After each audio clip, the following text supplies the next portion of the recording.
Hello, my name is Margaret, and I am 71 years old. I want you to pause for a moment, take a deep breath, and really listen to me. Today, I'm going to share something that almost no one talks about, a truth that society actively hides from women over 60. You've spent decades building your life. You raised children, worked hard, faced challenges, and finally reached a place of peace, independence, and freedom.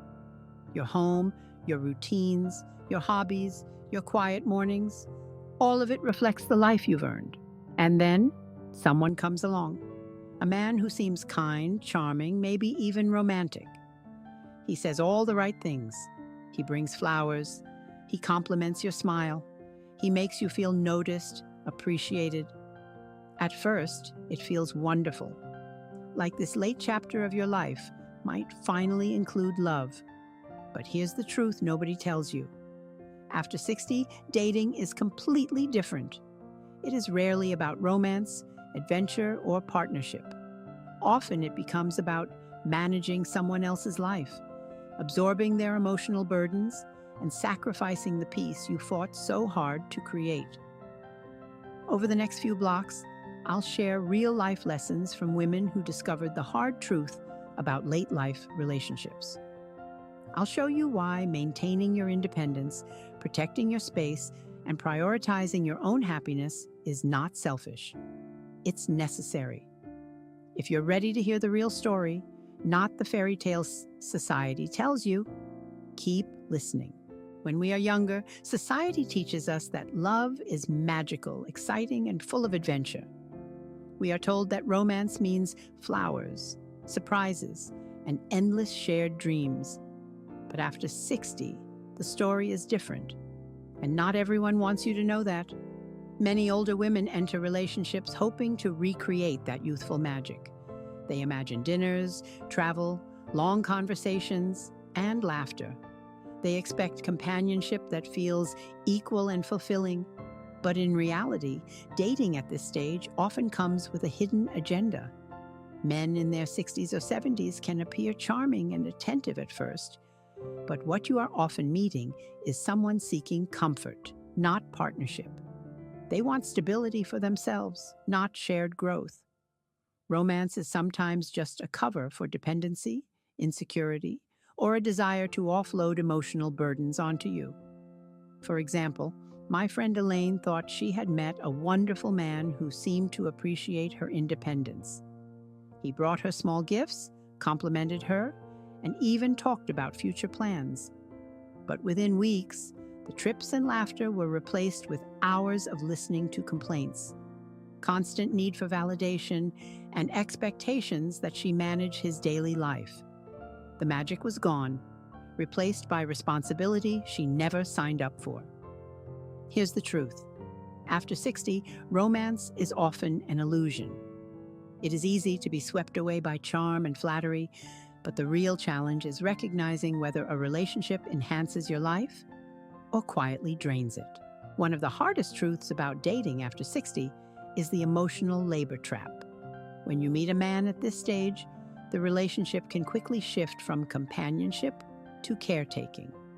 At first, he may seem charming, attentive, or even thoughtful. But soon, subtle expectations appear. Can you remind me to take my pills? Can you call my doctor? Can you listen to me vent about my children or past mistakes? And before you know it, your calm, peaceful days are filled with someone else's problems. This emotional work is exhausting. It's invisible, unpaid, and often unappreciated. Women are conditioned to nurture, to care, and to give love unconditionally. But after 60, your giving heart can become a prison. You start to lose the freedom to enjoy your hobbies, your quiet mornings, or even simple pleasures like reading a book or having coffee in peace. Take my neighbor, Linda, for example. She welcomed a seemingly sweet man named George into her life. Within weeks, George expected her to manage his medications, remind him of appointments, and constantly listen to complaints about past relationships. Linda's peaceful home turned into a second office, a therapy center, and a management hub all for someone else's comfort. The lesson is clear. After 60, a boyfriend can quickly become more responsibility than joy. Your empathy and patience are precious. Don't let anyone exploit them. True partnership should feel mutual, supportive, and uplifting, not like a full-time caregiving job. Another harsh reality of dating after 60 is the loss of personal space. At this stage of life, your home, your routines, and your quiet moments are sacred. They are the reward of decades spent building independence and peace. When you introduce a partner into your life, it can quickly feel like an invasion. What starts as small compromises, leaving a toothbrush on the counter, rearranging a chair, can escalate into a full takeover of your space. Your carefully organized home becomes cluttered with someone else's belongings, their habits, their noise, and their needs. Take my friend Carol as an example.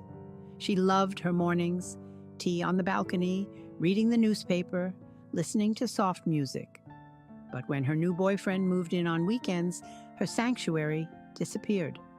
The TV was always on, conversations became complaints, and her kitchen, once a place of joy, turned into a command center for his daily routines. It's not just about furniture or noise, it's about control. Someone else suddenly starts influencing your decisions, your comfort, and even your schedule. Your peace, the thing you spent decades earning, is compromised for their convenience. The lesson is simple but critical. After 60, your home and your personal space are priceless. Any relationship that erodes them is not worth the price. Protect your sanctuary because once it's lost, it's extremely hard to reclaim.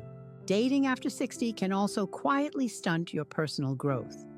At this stage, you have finally discovered who you are, what you love, and what brings you joy. You may have hobbies, passions, travel plans, or creative projects that make your life rich and fulfilling.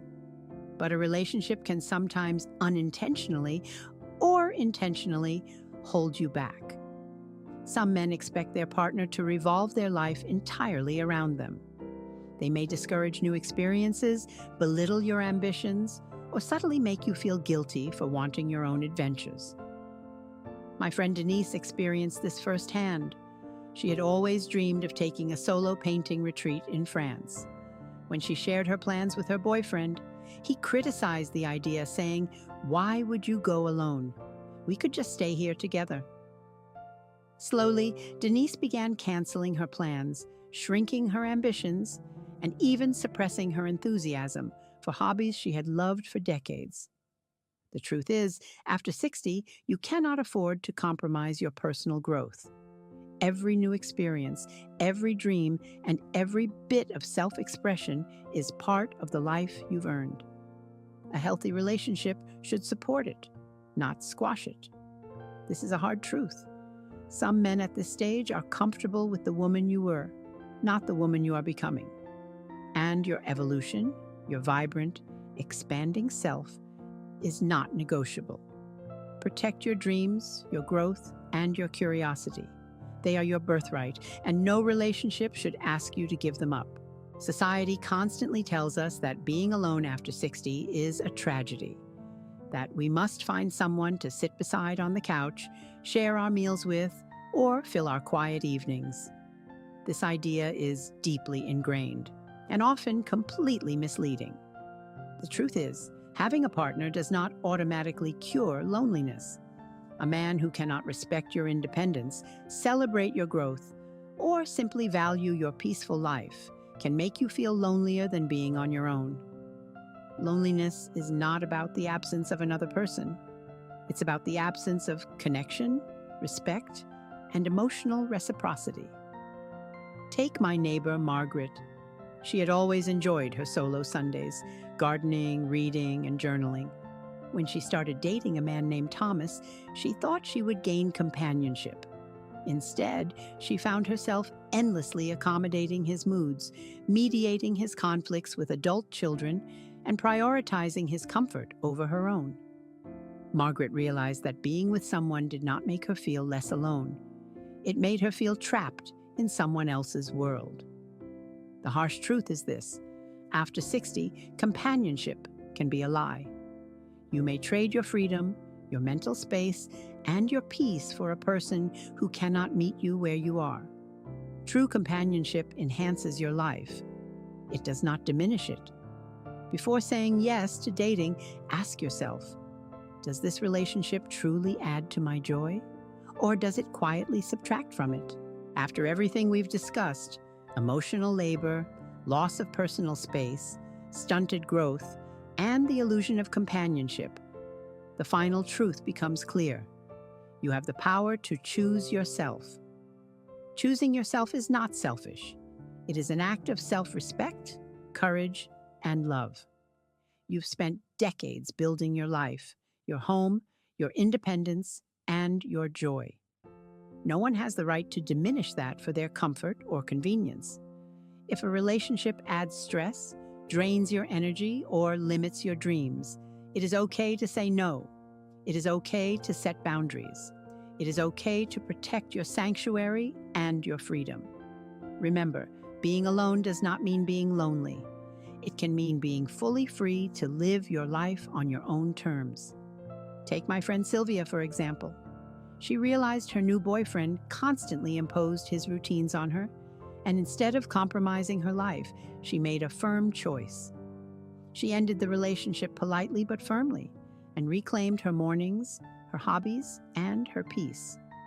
She now spends her weekends exploring new creative projects, meeting friends, and enjoying life without limits.